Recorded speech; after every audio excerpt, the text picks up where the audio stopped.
Oui, alors, je m'appelle Vanessa Meryl-Mamère, je suis biochimiste nutritionniste. J'ai une formation scientifique à la base et puis la nutrition est venue finalement à moi vers la fin de mes études où j'ai vraiment pris conscience de l'importance de l'alimentation dans la santé tout simplement. Et donc, j'ai continué à me former en nutrition en France et ailleurs. Et aujourd'hui, je continue encore. Donc, ça fait ça fait plus de 10 ans que je fais ça. J'ai acquis beaucoup d'expérience. Je pense que j'ai fait beaucoup d'expériences personnellement déjà en termes de nutrition, en termes de, voilà, tester différents types d'alimentation, différents protocoles, etc. Et aujourd'hui, voilà, c'est avec une certaine sérénité que j'aborde cette, cette, comment dire, cette discipline, on va dire. Voilà.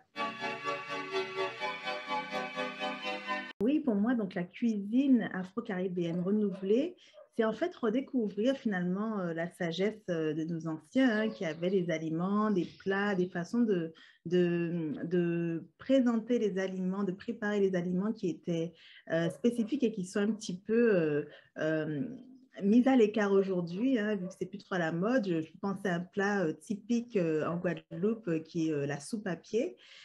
Qui n'est pas le plat le plus sexy et beaucoup de personnes n'en consomment plus de nos jours, surtout les jeunes qui n'ont pas appris à le préparer correctement. Et c'est un plat qui a beaucoup d'avantages au niveau de la santé. C'est super riche en collagène, qui est la protéine la plus abondante dans nos tissus, que ce soit la peau, les articulations, c'est excellent pour le système digestif. Donc, vraiment plein de bienfaits. Et souvent, la petite anecdote, c'est quand je parle de ce plat à mes clientes, ça va être oula, sous papier, ah bon, je ne savais pas que c'était bon pour la santé. Ben, oui, oui, oui. Nos anciens savaient quelque chose. Et c'est un exemple comme ça de plats à pro qu'on va revisiter. Donc, moi, je revisite cette soupe traditionnelle avec des herbes fraîches, un peu du côté, vous savez, à la façon des soupes thaï avec de la menthe, avec un petit peu de zebafé, qui est la coriandre chinoise. Voilà, plein de façons de sublimer un petit peu un plat de grand-mère, quoi. En fait, de par mon vécu, j'ai passé une grande partie de ma vie adulte en France et j'ai vraiment recommencé à cuisiner et à apprendre des choses avec les produits français, en fait. J'étais vraiment dans le milieu du bio et de la cuisine traditionnelle française. Donc, j'utilisais ces produits-là. Et puis, m'est venue la réflexion assez rapidement de me dire comment je vais pouvoir transcrire ces choses-là avec nos produits locaux. Surtout que j'avais quand même dans la tête de revenir vivre aux Antilles à un moment donné. Donc, comment retranscrire ces techniques, ces savoirs, ces bienfaits dans la cuisine locale? Et en fait, ça se fait tout simplement, puisque on change juste les fruits, les légumes, les racines, les choses comme ça, nos pois, etc. On remplace avec ça, mais on applique les techniques qui sont des techniques culinaires ancestrales et c'est comme ça qu'on va renouveler et sublimer et puis ajouter des techniques modernes également aussi. Il y a de quoi faire et donc ça me vient de là, je pense. Donc, en fait, moi, j'ai un focus particulier sur l'équilibre hormonal. Donc, c'est vrai que je communique un peu plus par rapport à ça. Et donc, c'est normal qu'il y ait des personnes qui vont venir à moi parce qu'elles ont des troubles hormonaux divers, comme le syndrome des ovaires polykystiques, l'endométriose, les fibromes, etc., les soucis de fertilité. Donc, des petites choses comme ça, forcément, qui vont composer le plus gros de ma patientèle, qui vont composer le plus gros des personnes avec qui je travaille. Et puis, d'une façon plus générale, et vraiment ça concerne tout le monde, homme comme femme, il y a souvent des petits soucis digestifs, effectivement, et il faut se rappeler qu'on n'est pas ce qu'on mange, on est ce qu'on digère finalement. Donc, il faut commencer là souvent, et voilà, pour tout le monde, veiller à avoir une digestion optimale. C'est super important. Et il y a des petites choses qu'on fait, des petites erreurs qui nous empêchent de profiter pleinement des bienfaits des aliments, hein. Voilà, on croit bien faire quelquefois et puis euh, voilà, je suis là pour aider vraiment les personnes à regarder un peu plus loin que ce qu'on peut voir, lire sur Internet ou quoi que ce soit, aller vraiment voir chez eux leur alimentation, qu'est-ce qui implique, qu'est-ce qui impacte leur digestion négativement et qu'est-ce qu'on peut faire pour améliorer ça. Voilà. Alors, la problématique du diabète, c'est une problématique qui est multifactorielle, mais dedans, il y a vraiment aussi l'équilibre hormonal dans le sens où là, je vais parler de l'hormone de l'insuline, d'accord? Et finalement, des techniques que j'emploie avec mes clientes qui ont des problèmes hormonaux, d'équilibre d'œstrogène, progestérone, ce sont des techniques qui vont aussi servir à équilibrer finalement la glycémie, équilibrer donc la sécrétion d'insuline. Donc la glycémie, c'est quand vous mangez quelque chose de sucré, je mange du riz, je mange du pain, je mange un féculent, je mange quelque chose qui contient soit du sucre, soit de l'amidon, eh bien, ça va entrer dans mon système et être absorbé sous forme de glucose et ça va faire monter ma glycémie, donc le taux de sucre dans mon sang. Et en réponse à cette glycémie, mon corps va sécréter de l'insuline, d'accord? Donc, les diabétiques ont des soucis pour gérer cette glycémie, hein, pour correctement sécréter de l'insuline, ou alors s'ils en sécrètent correctement, leurs cellules même n'obéissent pas au message de l'insuline qui leur dit « Ok, absorbez le glucose, faites descendre la glycémie. » D'accord? Donc, finalement, c'est quoi? On va agir sur non seulement la composition des repas, on équilibre chaque repas avec des protéines, des glucides, des lipides, d'accord? On essaie d'équilibrer chaque repas. On évite de rester trop longtemps sans manger, ça c'est super important. Et c'est l'une des choses les plus difficiles à faire comprendre aux gens. On évite de rester trop longtemps sans manger. On évite de s'affamer, ça aussi c'est pas bon. Et on essaye vraiment de garder une glycémie stable sur la journée. Et ce que ça va faire, ça va bénéficier aux personnes qui sont en prédiabète ou qui sont diabétiques, hein, de façon très évidente. Ça va bénéficier aussi aux personnes qui ont des troubles hormonaux parce que finalement, ça va diminuer le taux d'hormones de stress qui est sécrété dans le corps, d'accord? Et ça va permettre une meilleure utilisation des nutriments et une meilleure fabrication, un meilleur équilibre hormonal, pardon. Vous voyez comment ça a un effet un peu boule de neige. Voilà, la glycémie, c'est super important et ça concerne tout le monde. Cette question du sucre est très importante. En fait, supprimer le sucre, pour moi, c'est une erreur. C'est une erreur que j'ai faite. Hein, et donc, j'ai vu aux premières loges les effets sur mon organisme et sur mon équilibre hormonal. En fait, il y a des cellules dans notre corps qui fonctionnent seulement avec du sucre. Par exemple, les globules rouges ou les cellules de la médulaire rénale, d'accord, au niveau du rein.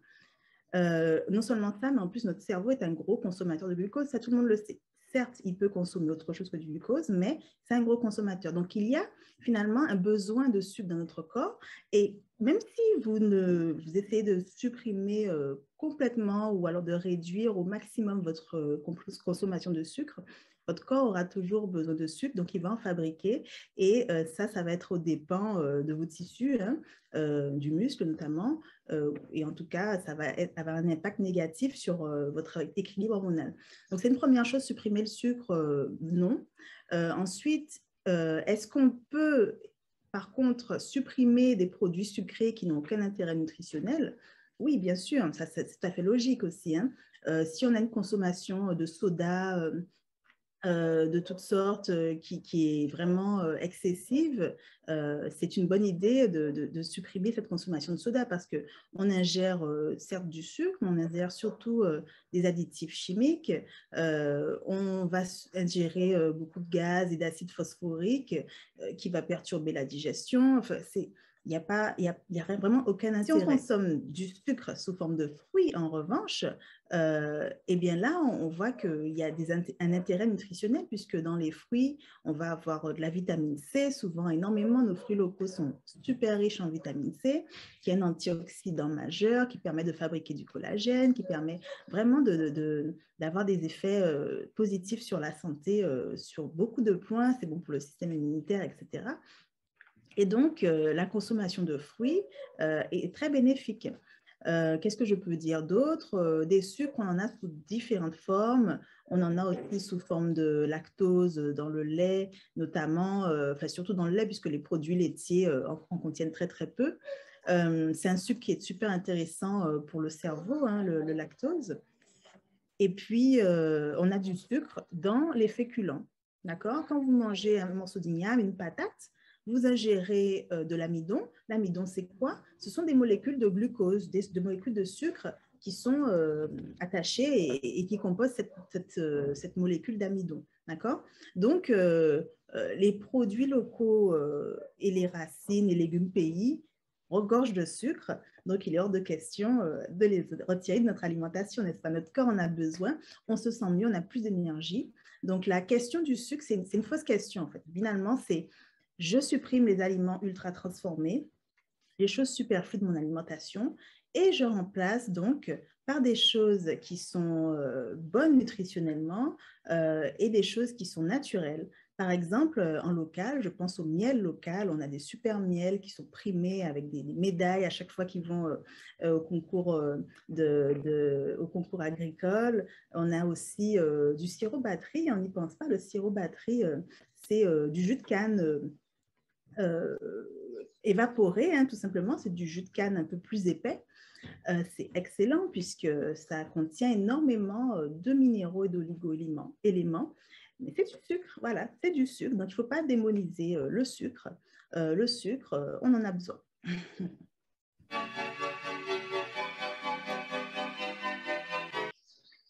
Le chlordécone, c'est vraiment une grosse problématique pour nous, c'est vrai, et il faut qu'on en prenne conscience. Donc déjà, en règle générale, c'est plus recommandé de consommer des aliments cultivés naturellement, sans pesticides, bio si on peut. Voilà, bio, c'est un label, on ne peut pas toujours avoir le label bio, mais il y a pas mal d'agriculteurs quand même qui font beaucoup d'efforts là-dessus pour avoir des produits sans pesticides.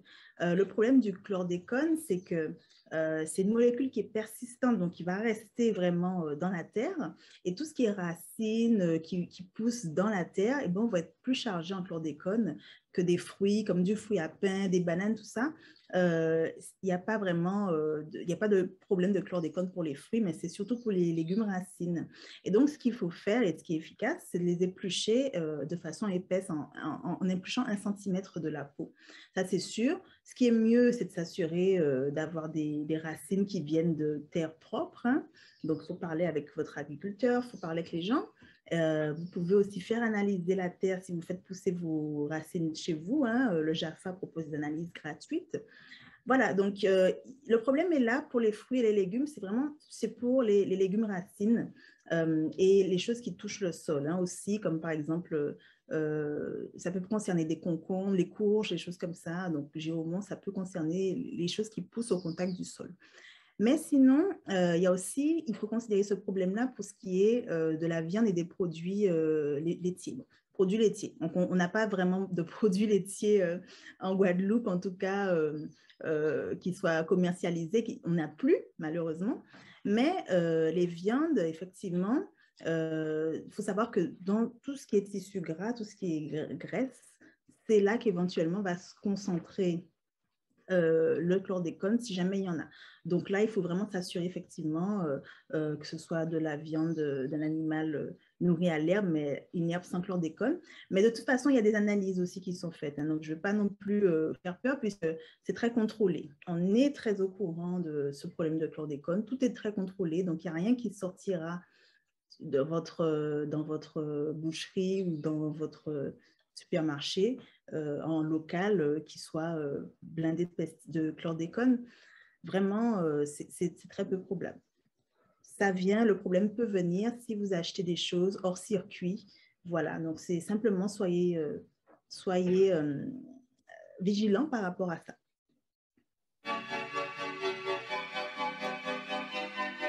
Oui, le jardin créole, bien sûr, c'est un trésor, parce que finalement, être capable de nourrir soi-même ou sa famille, ne serait-ce qu'à 10%, vous voyez, c'est un trésor, hein, c'est être souverain finalement, et c'est une richesse de pouvoir travailler la terre, d'être proche de la terre, de faire poser une graine et de la voir pousser, de la voir évoluer, de la chouchouter, de transmettre ça à ses enfants aussi, de leur montrer, mais voilà ce que c'est qu'une courgette, voilà un concombre, vous voyez la différence, voilà ce que c'est que le giromon. Vous voyez, aujourd'hui, on est un peu trop éloigné de la nature et les enfants, ils poussent un peu hors sol, hein, comme on dit, hein, c'est-à-dire, voilà, ils ne seraient pas trop capables de reconnaître les fruits et les légumes.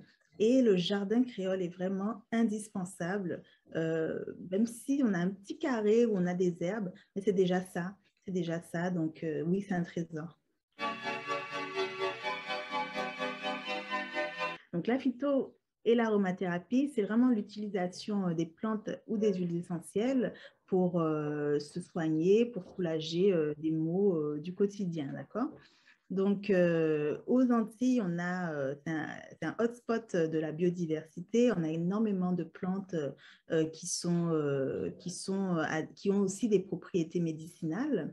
Et on a cette culture depuis toujours, hein, cette culture d'utiliser les plantes médicinales. Donc, il y a beaucoup de personnes qui vont, même si elles vont aller chez le médecin et prendre les médicaments, elles vont en même temps prendre des plantes médicinales pour soulager leurs maux. Et donc, c'est bien. En même temps, il faut aussi faire attention. Je conseille plus volontiers l'utilisation de la phytothérapie, des plantes, plutôt que l'aromathérapie, puisqu'il faut quand même être un petit peu formé, un petit peu au courant, parce que l'aromathérapie, c'est très, très puissant, puisque c'est vraiment un concentré des huiles essentielles qu'il y a dans la plante.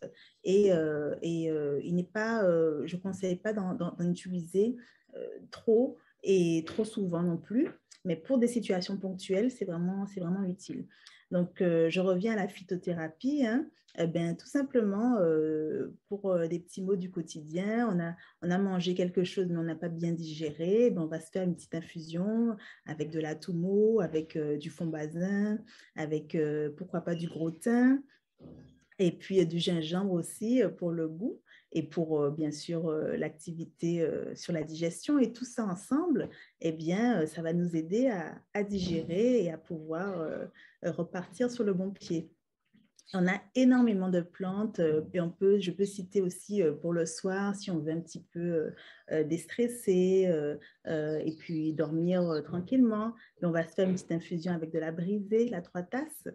Et puis voilà, non seulement c'est bon, mais en plus ça a des vertus qui sont reconnues pour combattre l'anxiété. Voilà, donc pourquoi se priver? Alors, l'alimentation renourrissante, vraiment, pour moi, pourquoi je mets le re avant le nourrissant, c'est que on a tendance, surtout si on a des petits soucis de santé, on a tendance à supprimer des choses de notre alimentation, d'accord? On a tendance à aller vers des alimentations qui sont souvent très restrictives et je l'ai fait, je suis passée par là. Et l'idée maintenant, c'est vraiment de mettre l'accent sur la nutrition. C'est vraiment le rôle primordial du geste de s'alimenter. Je m'alimente, mais je veux me nourrir, je veux nourrir mes cellules, leur apporter les nutriments dont elles ont besoin pour bien fonctionner. On en arrive aujourd'hui avec tous les scandales qu'il y a eu, à avoir peur des aliments, à dire ah non, je ne peux pas manger ça, ça va me faire ci, je ne peux pas manger ça, ça va me faire ça. On supprime les produits laitiers, le gluten, la viande, etc. On va toujours pas mieux, on continue à supprimer des choses, finalement, qu'est-ce qui va nous rester à manger? Donc, l'idée, c'est vraiment de prendre le contre-coup, de se nourrir correctement et d'honorer finalement ses fonctions physiologiques. Si j'arrive pas bien à digérer quelque chose, il faut que je comprenne pourquoi, il faut que je travaille là-dessus. Et normalement, si tout va bien, ben, dans quelques temps, je serai à nouveau capable de digérer correctement. Donc, si je peux donner 3 conseils pour une alimentation renourrissante, c'est premièrement se nourrir déjà, se nourrir, arrêter de jeûner, arrêter de sauter des repas, arrêter d'oublier de manger. Ça paraît bête, hein, mais c'est quelque chose que je vois tout le temps. On ne prend pas de petit déjeuner, on mange un peu de façon sporadique. C'est dommage puisque notre corps a besoin de carburant pour fonctionner, hein, d'accord? Donc, première chose. Deuxième chose, je dirais de rééquilibrer son alimentation, hein, donc de veiller à manger suffisamment de protéines pour ses besoins, suffisamment de glucides et de bonnes graisses, super important pour l'équilibre hormonal aussi. Et puis, troisième chose, je dirais manger des choses locales et de saison. Et bien sûr, si on peut cultiver le plus naturellement possible. Mais voilà, ces trois conseils-là ensemble font déjà une bonne base pour une alimentation renourrissante.